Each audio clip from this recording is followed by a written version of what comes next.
If there's a hell, it probably looks like a Halloween party in the suburbs, where your wife is dressed as Catwoman, and every other husband is pretending not to stare at her leather-clad outfit while sipping overpriced craft beer from plastic cups. I'm Greg Foster, 39 years old, district manager for a chain of restaurants that shall remain nameless because I'd like to keep my job long enough to see how this train wreck of a marriage plays out.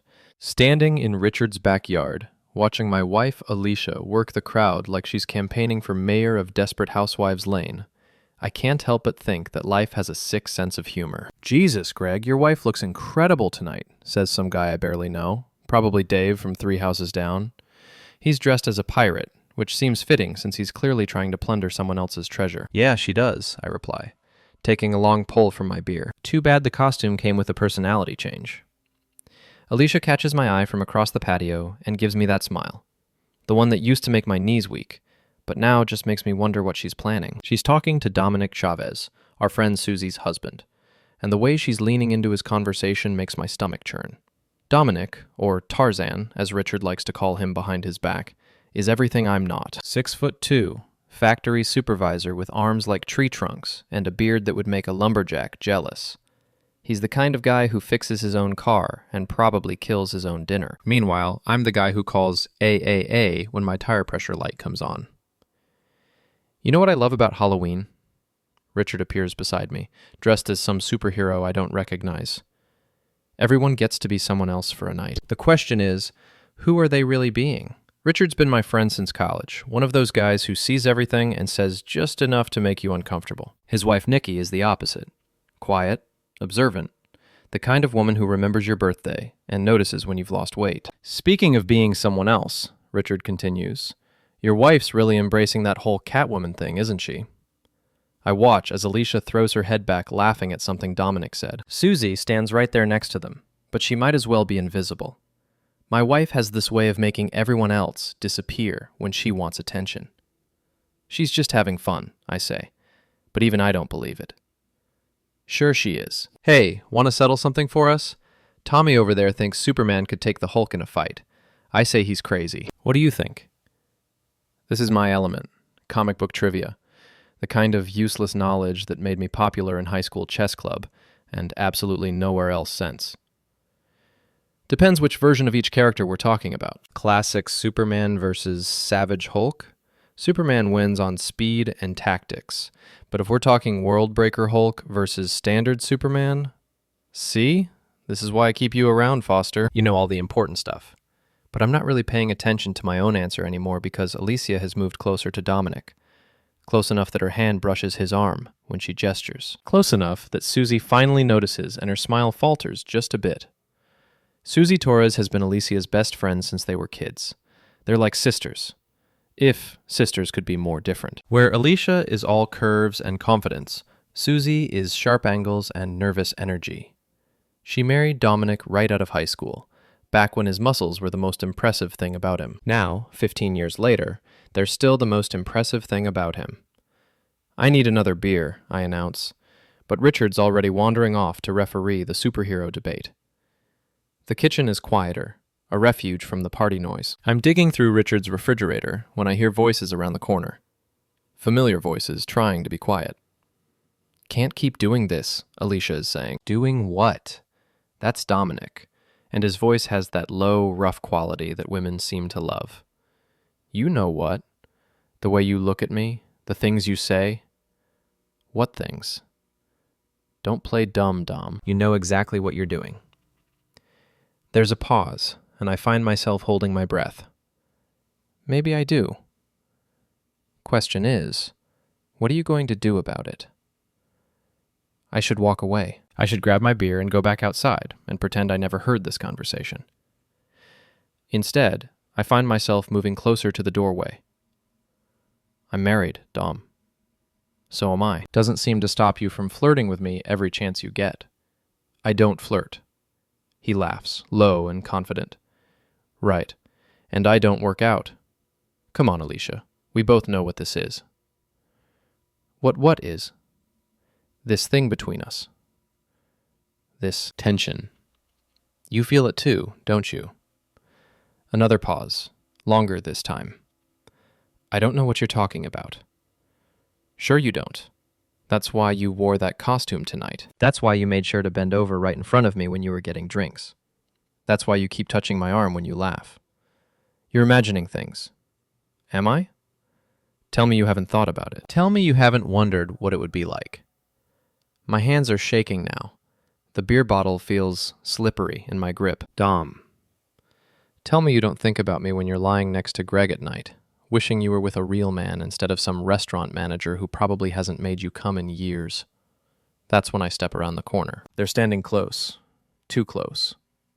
Alicia's back is against the counter, Dominic's hands braced on either side of her.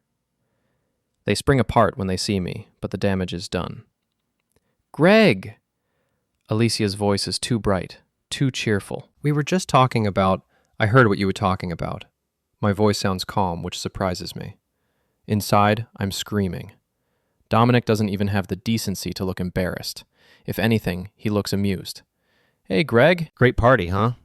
Yeah, great.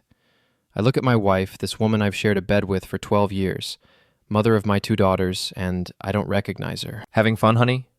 Greg, it's not what you think. What do I think, Alicia?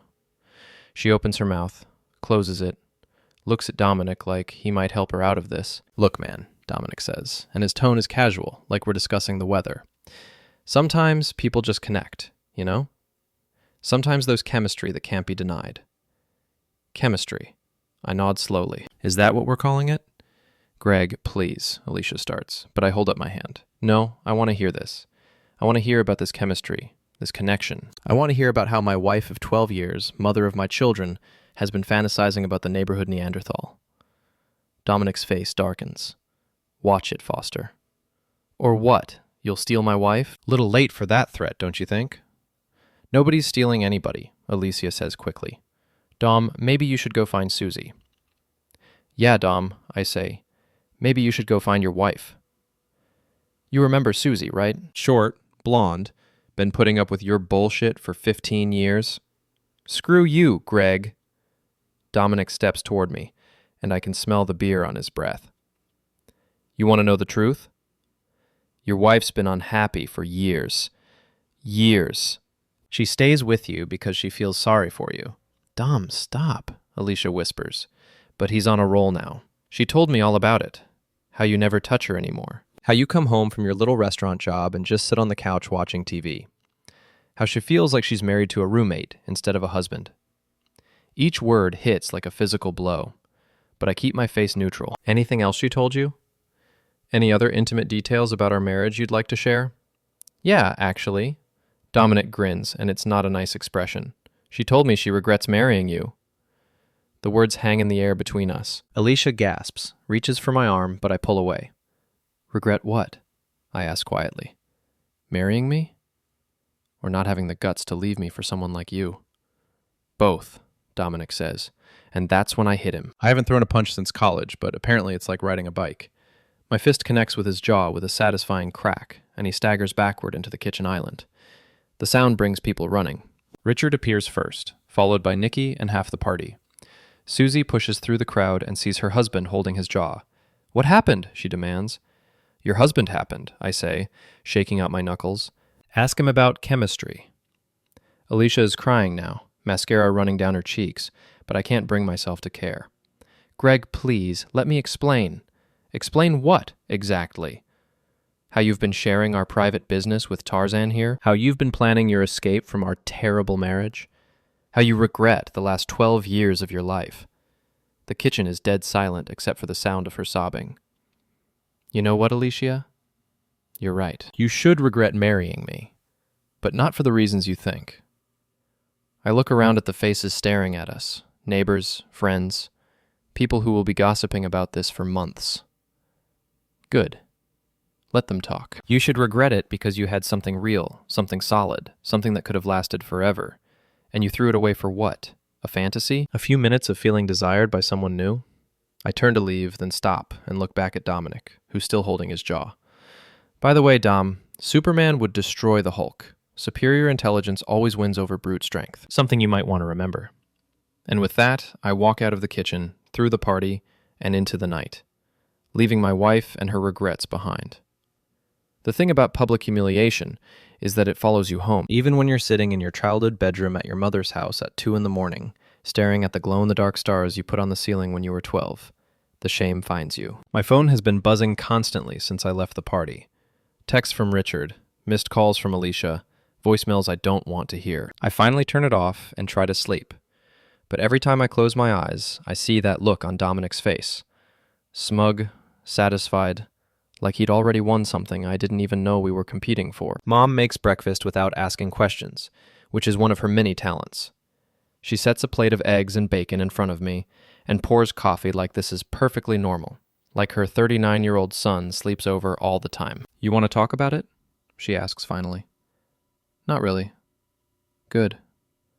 I wasn't in the mood to listen anyway. This is why I love my mother.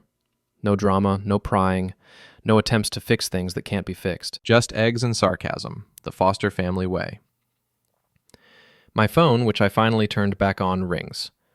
Richard's name appears on the screen. "You alive?" he asks when I answer. Debatable. "Good, because I've got some interesting news about last night. You free for lunch?" "I'm unemployed and homeless, Rich. I'm nothing but free. Moe's Tavern, noon. And Greg, you might want to bring tissues." Moe's Tavern is the kind of place where the beer is cheap, the lighting is dim, and nobody asks why you're drinking alone at lunch. Perfect for my current situation. Richard is already there when I arrive, nursing a beer and looking uncharacteristically serious. "So," I say, sliding into the booth across from him, "how bad is it?"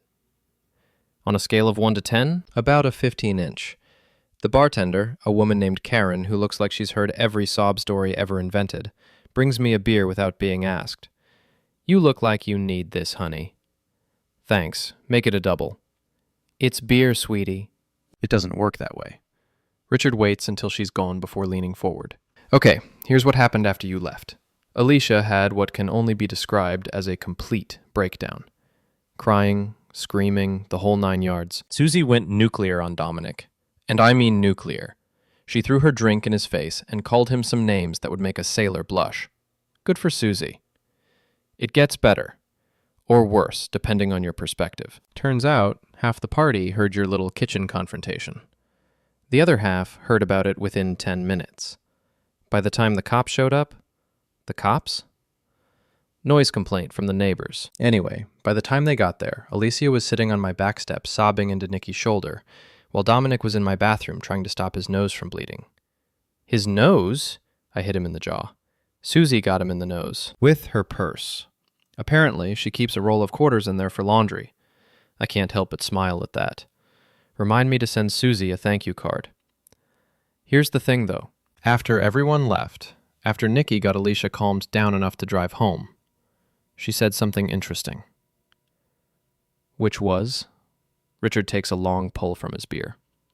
She said this whole thing with Dominic has been going on for months. Not physical, but emotional. Texting, flirting, meeting for coffee. She said she felt like she was in a romance novel, like she was the heroine of her own story. A romance novel? I shake my head. Jesus Christ. It gets worse. She said she's been feeling trapped, like she missed out on something by marrying you so young. Like she never got to experience real passion.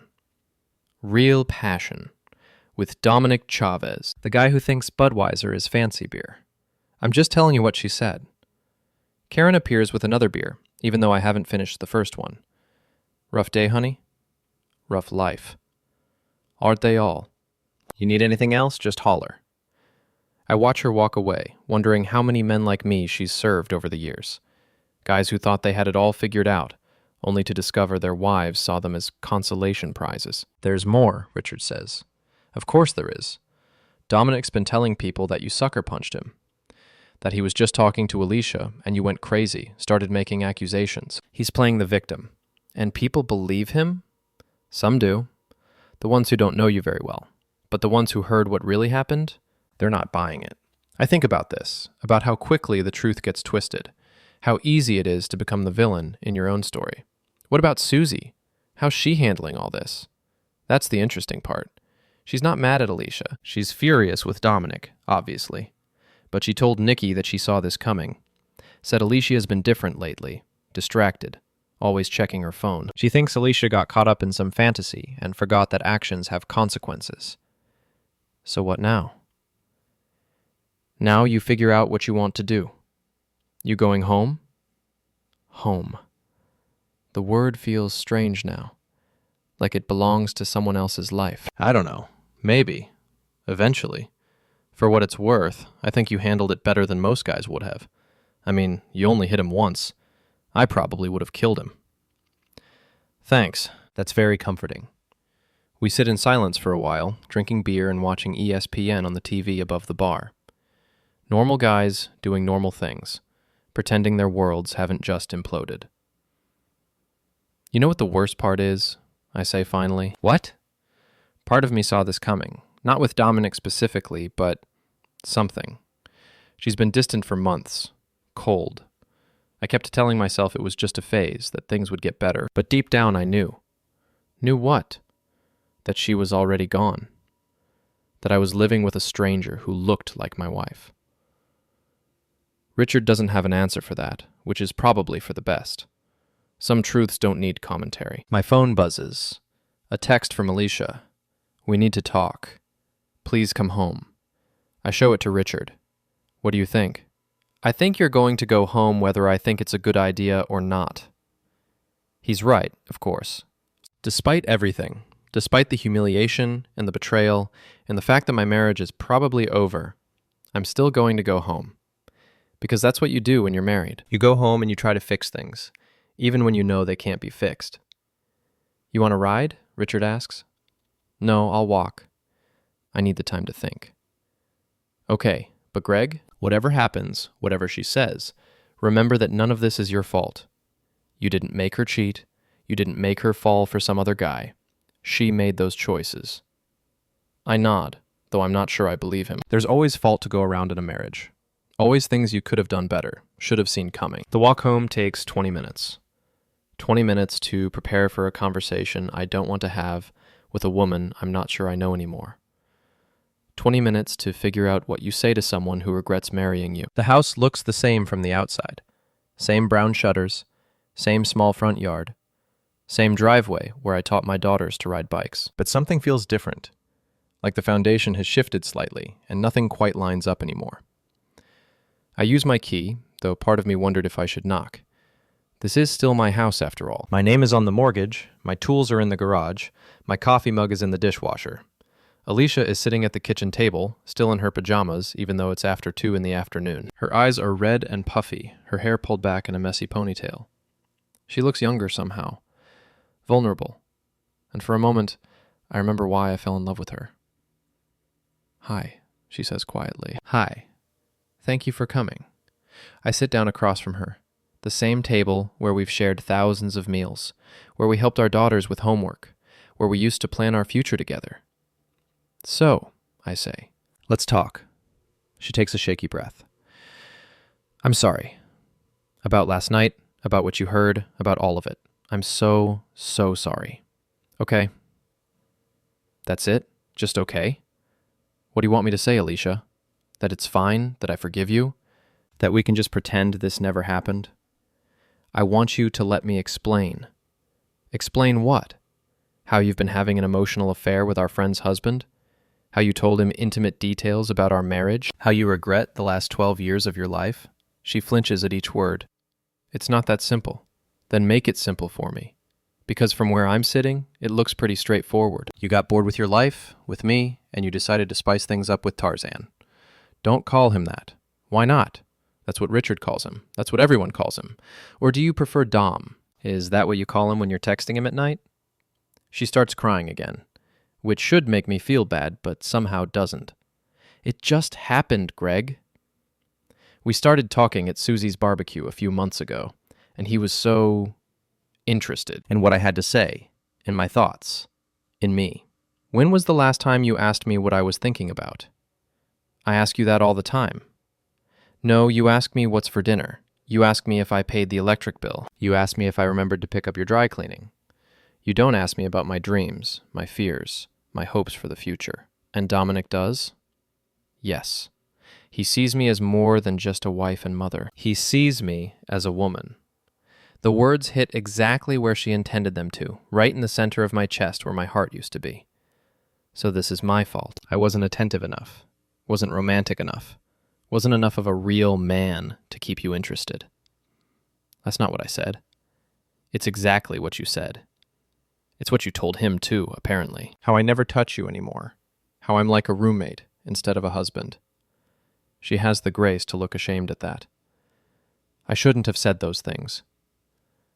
Our problems are between us, not for other people. But you did say them. To him. To the one person who had the most to gain from hearing them. We sit in silence for a moment, the weight of her betrayal settling between us like a third person at the table. What happens now? She asks finally. I don't know. Do you want me to leave? I consider this. Part of me does want her to leave, wants to never see her again, wants to pretend the last 12 years never happened. But another part of me, the part that still loves her, despite everything, wants to fight for this, wants to find a way back to what we used to have. I want you to tell me the truth. All of it. How long has this been going on? How far did it go? What exactly did you tell him about us? She wipes her eyes with a tissue. It started about 3 months ago. At first it was just friendly conversation, but then we started texting.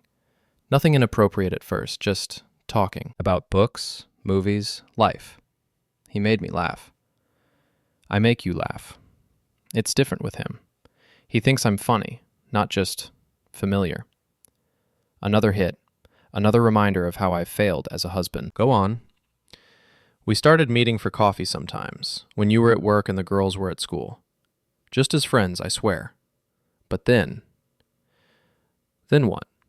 Then he told me he was attracted to me, that he thought about me, and I liked hearing it. I liked feeling desired again. Did you sleep with him? No. She says it quickly, firmly. No, I would never. I thought about it, but I didn't. I wouldn't do that to you, to us, to the girls. But you wanted to. She doesn't answer, which is answer enough. What about Susie? Did you think about what this would do to her? She's supposed to be your best friend. I know. I feel terrible about that.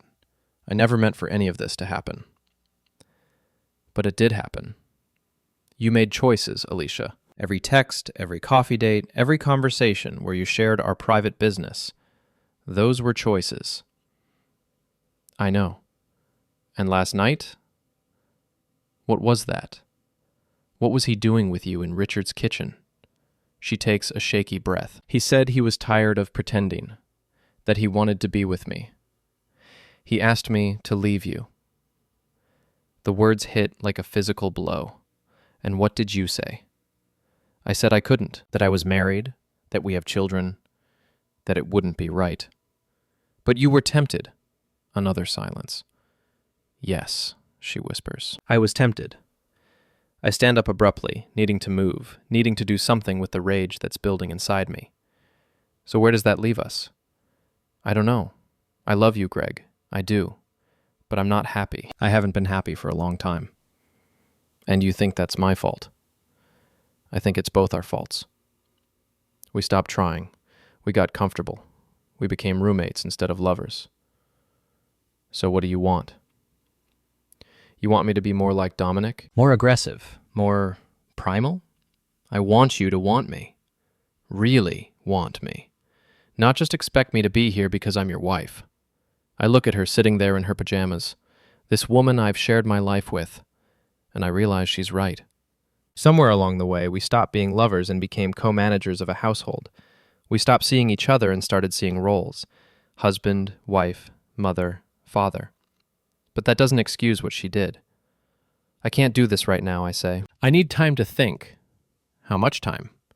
I don't know. A few days, maybe longer. Where will you go?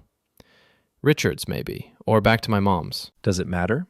She looks like she wants to say something else, but I'm already moving toward the door. Greg? I stop, but don't turn around. I really am sorry. For all of it. I know you are. But sorry doesn't fix this, Alicia. Sorry doesn't make me forget what you said about regretting our marriage. Sorry doesn't make me trust you again. I leave her sitting there and drive to Richard's house, where I know I'll be welcome, and where nobody will ask me to explain why my wife fell in love with someone else. But as I pull into his driveway, I realize something has changed inside me. The hurt is still there, the betrayal, the humiliation. But underneath it all, there's something else growing. Anger. Pure, cold anger. And for the first time since this whole mess started, I'm beginning to think that might not be such a bad thing. It's amazing how quickly you can erase someone from your life when you put your mind to it. 3 days after my kitchen table conversation with Alicia, I'm standing in our bedroom, my bedroom now, watching a locksmith install new deadbolts on all the exterior doors. "You sure about this, buddy?" Richard asks from the doorway. He's been staying with me since I decided to come home, partly for moral support, and partly because Nikki kicked him out for leaving beer cans all over their coffee table. This seems pretty final. That's the point. I hand the locksmith a check and take the new keys. 5 shiny pieces of metal that represent my independence. She made her choice. Now she gets to live with it. The locksmith leaves, and Richard and I survey the house. It looks different already, even though nothing has really changed. The furniture is the same, the pictures are still on the walls, but somehow it feels more like mine now. "So what's the plan?" Richard asks. Phase 1 is already complete. New locks, changed passwords on all the streaming services, Netflix, Hulu, Amazon Prime, everything. Let her figure out her own entertainment. That's pretty cold, man. Cold? She told another man she regretted marrying me. She shared intimate details about our sex life with someone who wanted to steal her away. Cold doesn't begin to cover what she deserves. My phone buzzes. Another text from Alicia. "Please call me. We need to talk about the girls." I delete it without responding, just like I've deleted the previous 15 messages. "You're going to have to talk to her eventually," Richard points out. "You have kids together. I'll talk to her when I'm ready. Right now, I'm not ready." What I don't tell Richard is that I'm enjoying this. For the first time in months, maybe years, I feel like I have some control over my life. Alicia always made the decisions. Where we went on vacation, what we watched on TV, how we spent our weekends. Now, suddenly, all those choices are mine. The doorbell rings. Richard goes to answer it and comes back with a grin on his face. "You might want to see this." I follow him to the front door, where Alicia is standing on the porch with 2 suitcases and a look of determination that I recognize from 12 years of marriage. She's dressed up. Hair done, makeup perfect, wearing the blue dress I bought her for our anniversary last year. "Hi, Greg." "Alicia." "Can I come in?" "No." She blinks, clearly not expecting that response. "What do you mean, no?" "I mean, no, you can't come in. This is my house now. Our house. My name is on the mortgage too. Your name is also on a marriage certificate, but that didn't stop you from shopping around for an upgrade." Richard clears his throat. "I'm going to go anywhere else. You two work this out." He disappears into the kitchen, leaving us alone on the doorstep. "Greg, please." I left him. I told Dominic it was over, that I was committed to saving our marriage. Doesn't that count for something? "You left him? Or did he dump you when he realized you weren't going to leave me?" The way her face changes tells me I hit the target. It doesn't matter how it ended. What matters is that I chose you. I chose our family. No, you chose the safe option. You chose the guy with the steady job, and the mortgage, and the health insurance. Very romantic. That's not fair. Fair? I laugh, and it comes out harder than I intended. You want to talk about fair? Fair would have been you talking to me about our problems, instead of running to another man. Fair would have been you respecting our marriage enough to keep our private business private. Fair would have been you not making me look like a fool in front of all our friends. She starts crying, which used to be my cue to apologize and make everything better. Not today. "I'm sorry, Greg. I'm so sorry. I made a terrible mistake, but we can fix this. We can go to counseling, we can work on our marriage, we can what? Pretend this never happened? Go back to being roommates who split the bills and take turns driving carpool? We can be better than we were. This whole thing, as awful as it's been, it's shown me what I really want. And what I want is you, our life together. Too bad, because what I want is for you to get off my porch. Your porch? That's right. My house, my porch, my rules. You made your bed, Alicia. Now you get to lie in it. Alone. I start to close the door, but she puts her hand against it. What about the girls? What about Emma and Sophie? Are you going to keep me from seeing my own daughters? The girls are at your mother's, where you left them when you decided to come here and try to manipulate me into taking you back. And no, I'm not going to keep you from seeing them. I'm not like you. I don't use the people I love as weapons. I never used anyone as a weapon. Really? Then why did you tell Dominic all those intimate details about our marriage? Why did you share our problems with the one person who had the most to gain from hearing them? She doesn't have an answer for that, which is answer enough. I'll be in touch about custody arrangements, I say. Through lawyers. Don't come back here without calling first. This time when I close the door, she doesn't try to stop me. Richard appears from the kitchen with 2 beers. That seemed to go well. Better than expected, actually. You sure you're doing the right thing? I think about this question, about the 12 years we've been together, about the good times and the bad times, and all the ordinary times in between. Ask me in a year. That night, after Richard goes to bed on the couch, I sit in my living room, drinking beer and planning phase 2 of my new life. The house feels bigger somehow, like there's more room to breathe. I change the channel without asking anyone's opinion, eat dinner straight from the takeout container, leave my shoes in the middle of the floor. It's liberating. My phone rings. Nikki's name appears on the screen. How are you holding up? She asks. Better than expected. How's Alicia? Not good. She's staying with her sister, crying a lot, asking everyone who will listen how to fix things with you. And what do you tell her? I tell her that some things can't be fixed. That trust, once broken, is almost impossible to rebuild. Smart woman. Smart enough to know that you're planning something. Richard's been dropping hints about your master plan. What are you up to, Greg? I smile, even though she can't see it. Just taking control of my life for the first time in years. Be careful. Revenge has a way of consuming people. This isn't revenge. This is justice. What's the difference? Revenge is emotional. Justice is logical. Revenge is about hurting someone. Justice is about consequences. She's quiet for a moment. And what consequences are you planning? She wanted excitement, passion, romance. She wanted to be the heroine of her own story. I'm just going to help her see how that story ends. Greg. Don't worry, Nikki. I'm not going to do anything illegal or dangerous. I'm just going to show her what it feels like to lose something you took for granted. After we hang up, I open my laptop and start making a list. Dating websites, social media profiles, all the things I'll need to create a new version of myself. Not because I'm ready to date. I'm not. But because I want Alicia to see what she's lost. I want her to drive by this house and see another woman's car in the driveway. I want her to hear through the neighborhood gossip network that I'm doing just fine without her. I want her to realize that I'm not going to sit around waiting for her to decide whether she wants to be married or not. The next morning, I call in sick to work and drive to the mall. New clothes, new cologne, a haircut that actually requires styling products. When I look in the mirror at the salon, I barely recognize myself.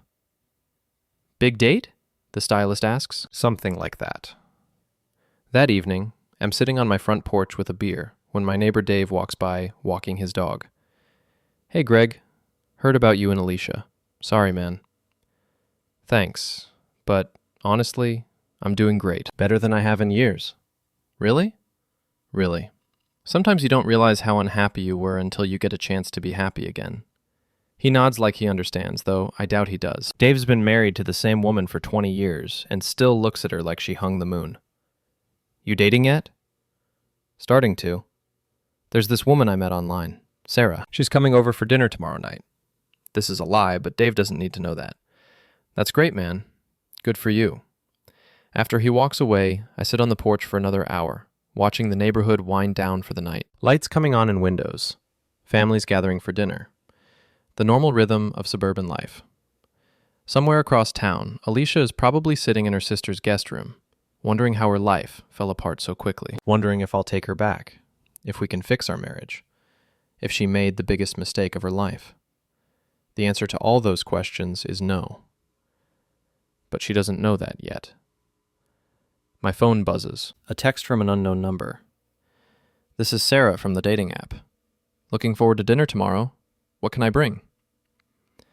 I stare at the message for a moment, confused, then remember the profile I created this morning. Apparently I work fast. I text back. Just bring yourself. I'll handle everything else. Tomorrow, Alicia is going to drive by this house to pick up some clothes, just like she does every few days. And tomorrow, she's going to see Sarah's car in my driveway and realize that I'm not waiting around for her to make up her mind. Phase 2 is officially underway. Sarah turns out to be everything Alicia isn't. Tall, where my wife is short. Blonde, where she's brunette. Confident, in a quiet way that doesn't require an audience. She's a nurse at the local hospital, divorced, no kids, and she thinks my situation is refreshingly honest. Most guys lie about being separated, she says over dinner. They pretend they're single, then you find out they're still living with their wife and trying to work things out. No working things out here, I assure her. That bridge is burned, bulldozed, and buried. She laughs at this, a genuine sound that reminds me what it's like to make someone happy without trying so hard. We're on the front porch having coffee when Alicia drives by. Slowly. Twice. Friend of yours? Sarah asks, noticing the Honda Civic crawling past for the second time. Ex-wife. She's having trouble accepting that I've moved on.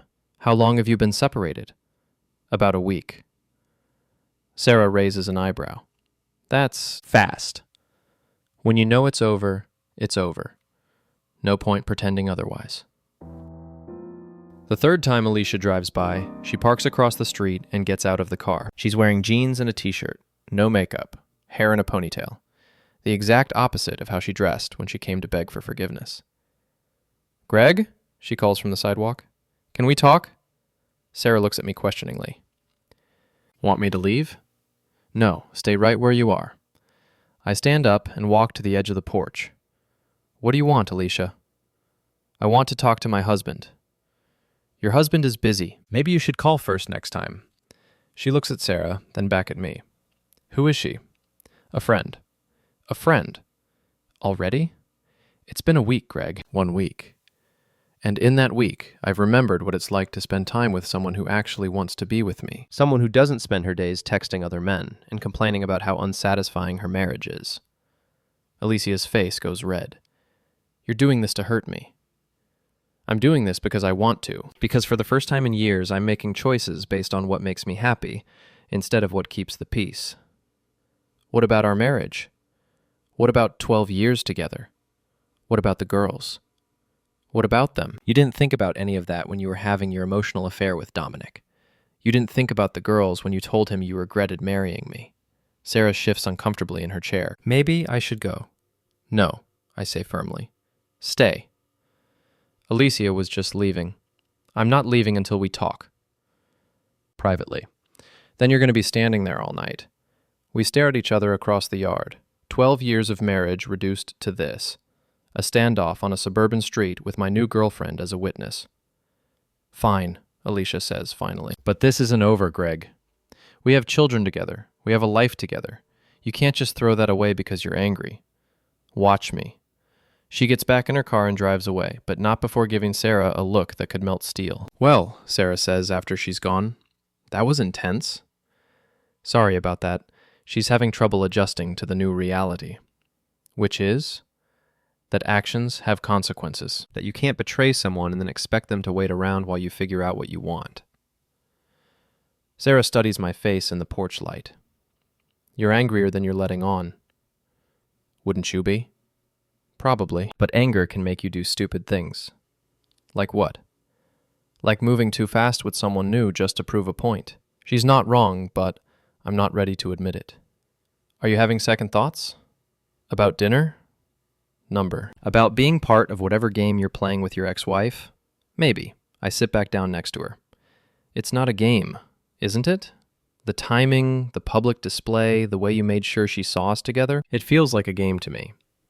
Okay, maybe it is a little bit of a game. But she started it when she decided to shop around for my replacement. And now you're shopping around for hers. The difference is, I'm not married anymore. Not in any way that matters. Sarah finishes her coffee and stands up. I should go. Because of what just happened? Because I like you, Greg. I think you're funny and smart and probably a really good guy when you're not plotting revenge against your ex-wife. But I'm not interested in being a weapon in someone else's war. She's right, of course, but I'm not ready to give up the best thing that's happened to me since this whole mess started. What if it wasn't about revenge? What if I just wanted to spend time with you? Then call me when you're ready to do that. When you're dating me because you want to be with me, not because you want to hurt someone else. She kisses me on the cheek and walks to her car, leaving me alone on the porch with my wounded pride and my half-formed plans for revenge. The next morning, Richard finds me in the kitchen making coffee and looking like I haven't slept. Rough night? Sarah left. Left, or just went home? Left. Turns out she's not interested in being part of my psychological warfare campaign. Smart woman. Whose side are you on here? Yours, obviously. But maybe she has a point. Maybe you're moving a little fast with the whole revenge thing. I pour coffee into 2 mugs and hand him one. She betrayed me, Rich. She shared intimate details about our marriage with another man. She told him she regretted marrying me, and when I caught them together, she tried to make it my fault for not being attentive enough. I know, and what she did was wrong, but what you're doing now, it's not going to fix anything. I'm not trying to fix anything. I'm trying to show her what it feels like to lose something important. And what happens when you succeed? What happens when she's as miserable as you are? Will that make you feel better? I think about this question while I drink my coffee and watch the morning news. Will it make me feel better to see Alicia suffer? Will it fix the hole in my chest where my trust used to be? Probably not. But it might balance the scales a little. My phone rings. Alicia's name appears on the screen. Don't answer it, Richard advises. I answer it anyway. What? We need to talk about the girls. They're asking questions about why Mommy and Daddy don't live together anymore. And what are you telling them? I'm telling them that we're having some problems, but that we both love them very much. Good, keep telling them that.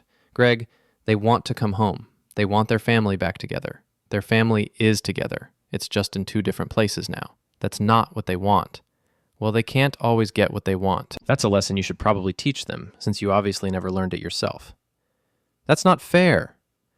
Nothing about this situation is fair, Alicia, but it's the situation you created. She's quiet for a moment, and I can hear her crying. I made a mistake, Greg. A huge, terrible mistake. But it doesn't have to end our marriage. We can work through this. No, we can't. Why not? Because I don't trust you anymore. Because every time you're 5 minutes late coming home, I'll wonder who you were with. Every time you get a text, I'll wonder who it's from. Every time you tell me you love me, I'll remember that you told another man you regretted marrying me. I can earn your trust back. How? By giving me access to your phone? By checking in every hour? By never being alone with another man for the rest of our marriage? That's not a marriage, Alicia. That's a prison sentence. So that's it? 12 years, 2 children, and you're just going to throw it all away? I'm not throwing anything away. You already did that. I hang up before she can respond and immediately feel both satisfied and terrible. Feel better? Richard asks. No. Good. That means you're not completely lost to the dark side yet. But as I sit there drinking coffee and thinking about the conversation, I realize that I do feel a little better. For months, Alicia held all the power in our relationship. She decided when we talked, what we talked about, how our problems got resolved. Now, for the first time, I'm the one making the decisions. And I'm beginning to understand why she found that so appealing. My phone buzzes with a text from Sarah. Thought about what you said last night. Want to try again? This time, just us. No audience, no games. I stare at the message for a long moment, thinking about second chances and fresh starts, and whether it's possible to build something new while you're still tearing down something old. I text back. Yes. But not at my house. Too many ghosts. My place. Tonight. 7 p.m. I'll cook. Deal. Richard reads the exchange over my shoulder. You sure about this? No, but I'm sure about what I don't want, and that's sitting in this house feeling sorry for myself while my ex-wife figures out her next move. What if she tries to get the girls back? What if she lawyers up? then I'll lawyer up too, but I'm not going to let the fear of what she might do control what I actually do. That afternoon, I drive to the elementary school to pick up Emma and Sophie for my first official custody visit. They run to the car like nothing has changed, chattering about their day, arguing over who gets to control the radio. "Daddy, when are you and Mommy going to stop being mad at each other?" Emma asks from the back seat. "We're not mad, sweetheart. We're just figuring some things out." "Are you getting divorced?" This from Sophie, who's 9 and doesn't miss much. "Maybe. Would that scare you?" "A little. But Tyler's parents are divorced, and he says it's not so bad. He gets 2 Christmases." I laugh despite myself. "Well, there's that. Will we still live in our house?"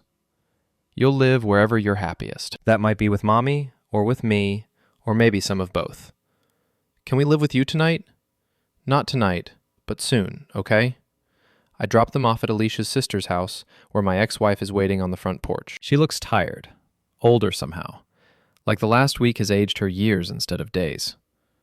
"How were they?" she asks. "Good." They asked about the divorce. "What did you tell them?" "The truth. That we're figuring things out."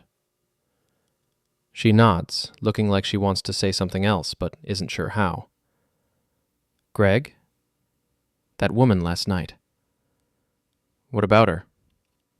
Are you serious about her?" "I don't know yet, but I'm serious about moving on." "With her specifically, or just in general? Does it matter?" "It matters to me.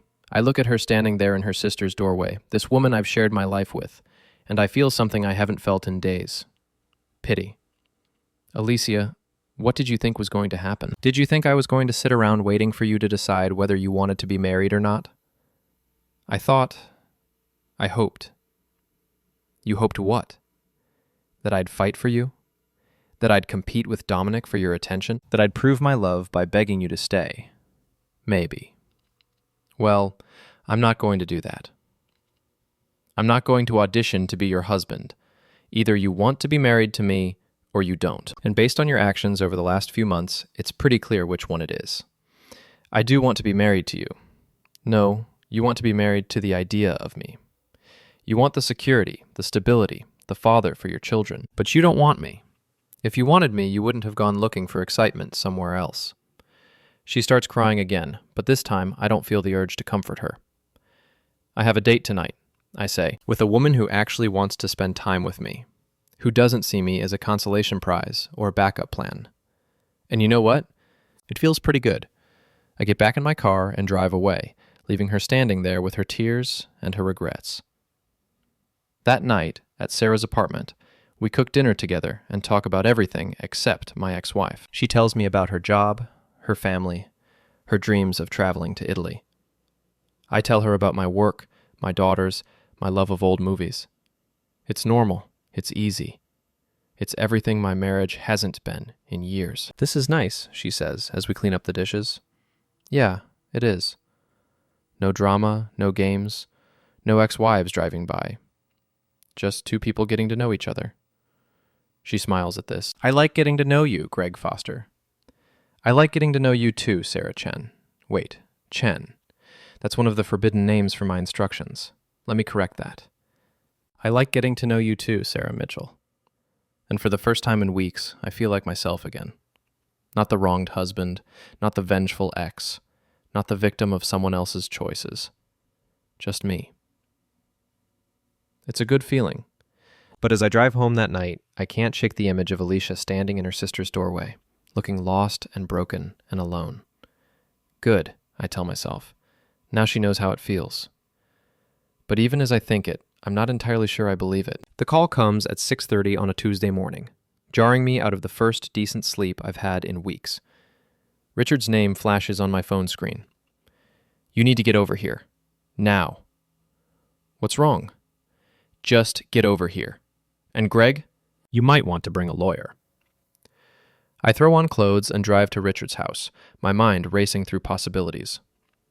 Car accident, work emergency, family crisis, none of them good. I find Richard in his kitchen with Nikki, both of them looking grim. Spread across their table are printed emails, text message screenshots, and what looks like a legal document. Sit down, Nikki says gently. What's going on? Richard slides a paper across the table. Alicia filed for divorce yesterday, and she's asking for full custody of the girls. The words hit me like a physical blow. I knew the divorce was inevitable, but full custody? On what grounds? Abandonment, emotional instability, inappropriate relationship with another woman while still married. Richard's voice is flat, professional. She's claiming you left the family home, refused counseling, and immediately started dating someone else. That's not, technically it's true, but nothing, Nikki interrupts. In family court, perception is reality. And the perception is that you walked out on your family and immediately shacked up with another woman. I scanned the legal papers, the formal language making my situation sound even worse than it feels. What about what she did? The affair with Dominic? Emotional affair, Richard corrects. No proof of physical infidelity. And her lawyer is spinning it as a cry for help from a neglected wife. Neglected wife? I stand up, pacing to the window. She was the one who checked out of our marriage. She was the one who... Greg. Nikki's voice is sharp enough to cut through my rant. None of that matters now. What matters is that she's got a good lawyer and a compelling narrative. Devoted mother, trying to save her marriage. Husband walks out and immediately starts dating. So what do? You get your own lawyer. Today. And you stop doing things that make you look like the bad guy. Like what? Like dating someone a week after leaving your wife. Like changing the locks on the family home. Like refusing to talk to her about reconciliation. Each point hits like a separate punch. I was protecting myself. You were acting out of anger, Nikki says, and now she's using that anger against you. I slump back into my chair, the weight of my situation finally sinking in. I could lose my kids. Not if we're smart about this, Richard says, but you need to start thinking strategically instead of emotionally. What does that mean? It means you call Sarah and tell her you need some space. It means you start going to counseling, even if it's individual therapy. It means you document every interaction with Alicia from now on. And it means you stop trying to punish her and start trying to protect yourself. The next few hours pass in a blur of phone calls and appointments. I find a lawyer, Janet Morrison, recommended by Richard's cousin who went through a messy divorce last year. She's in her 50s, gray-haired, with the kind of direct manner that suggests she's seen every variation of marital disaster. Your wife has good representation, she says after reviewing Alicia's filing. Tom Bradley doesn't take cases he doesn't think he can win. So what are my chances? Honestly, right now, not great. You've made some choices that don't look good on paper, such as leaving the marital home, dating immediately, changing the locks, refusing mediation. From a judge's perspective, you look like someone who gave up on his marriage without trying to save it. But she's the one who had the affair. Alleged emotional affair. No physical evidence, no witnesses to anything inappropriate. Meanwhile, there are witnesses to you punching her. Friend, lover, whatever he was. I sink deeper into the leather chair across from her desk, so I'm screwed. Not necessarily. But you need to start acting like a man who wants to save his relationship with his children instead of a man who wants to punish his ex-wife. What does that look like? It looks like you calling her today and asking for a meeting. It looks like you suggesting counseling, mediation, anything that shows you're willing to work on the relationship. It looks like you ending things with your girlfriend, at least temporarily. And if I don't want to work on the relationship, then you better hope she's willing to share custody, because right now she holds all the cards.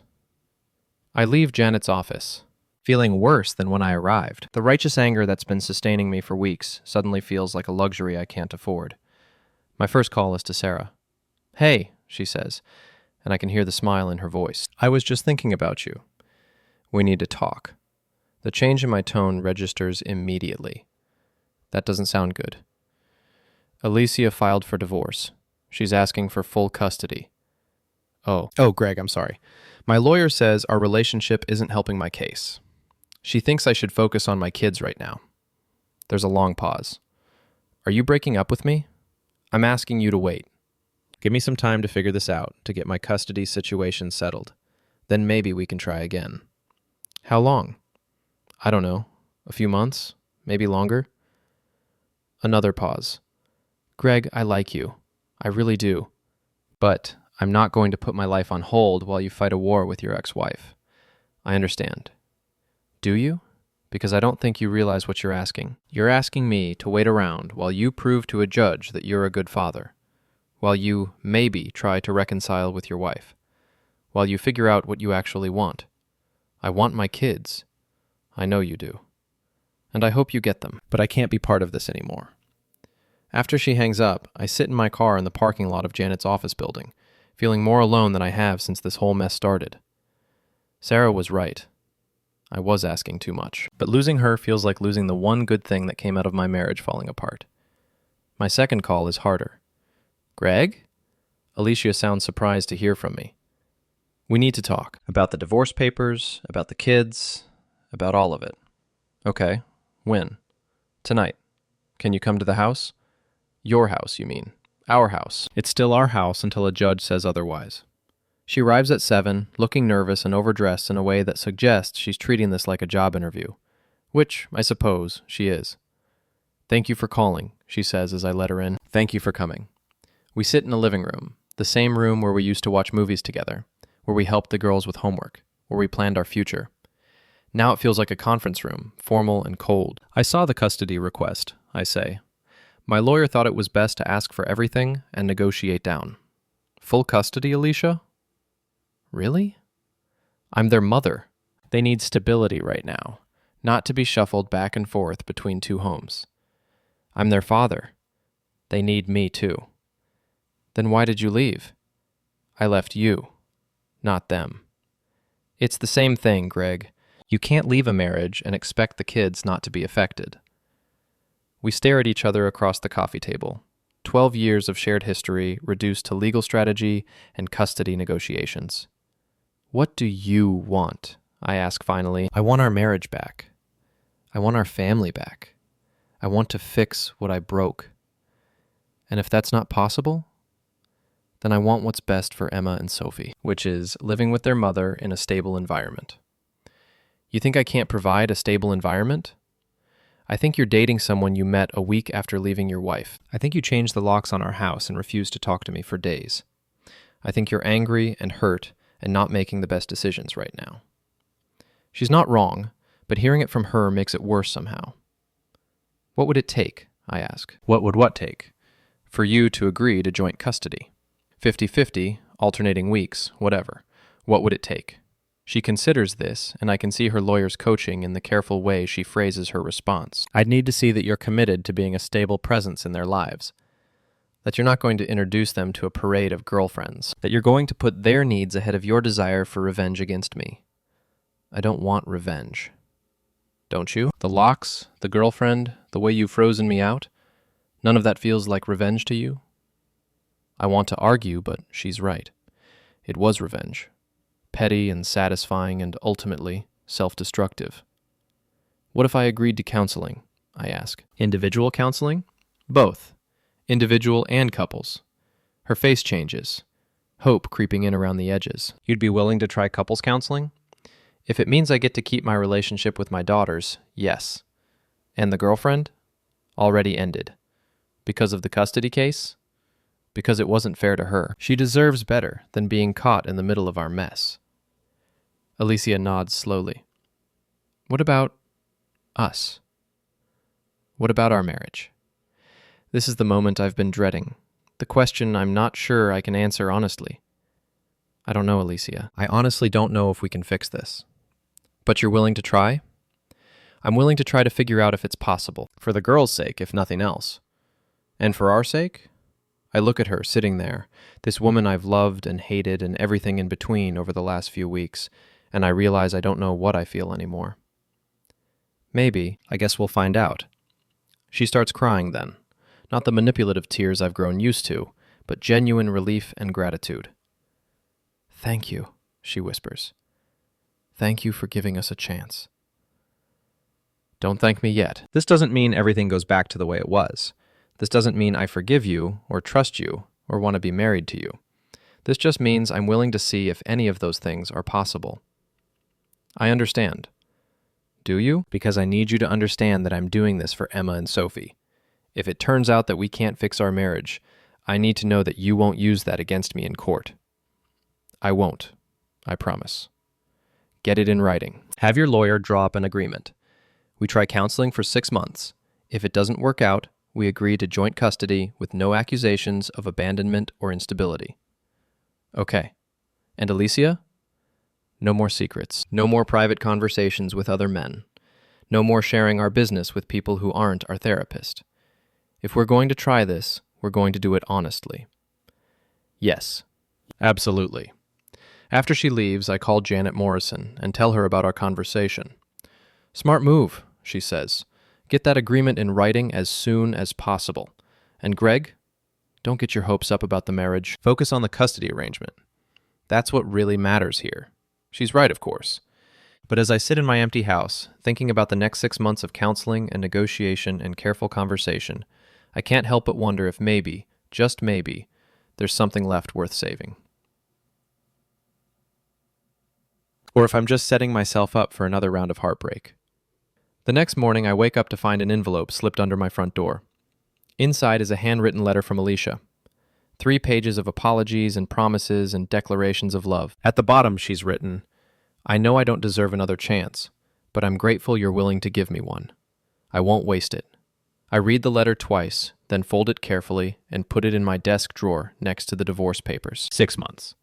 6 months to figure out if 12 years of marriage can survive one moment of betrayal. 6 months to decide if love is stronger than trust, if forgiveness is possible, if 2 people who've hurt each other this badly can find their way back to something that looks like happiness. It doesn't seem like enough time. It seems like too much time. But it's what we have, so it'll have to do. I pick up the phone to call the marriage counselor Janet recommended, and for the first time in weeks, I feel something that might be hope. Or maybe it's just fear dressed up in better clothes. Either way, it's a start. It's a start. It's a start. It's a start. It's a start. It's a start. It's a start. It's a start. It's a start. It's a start.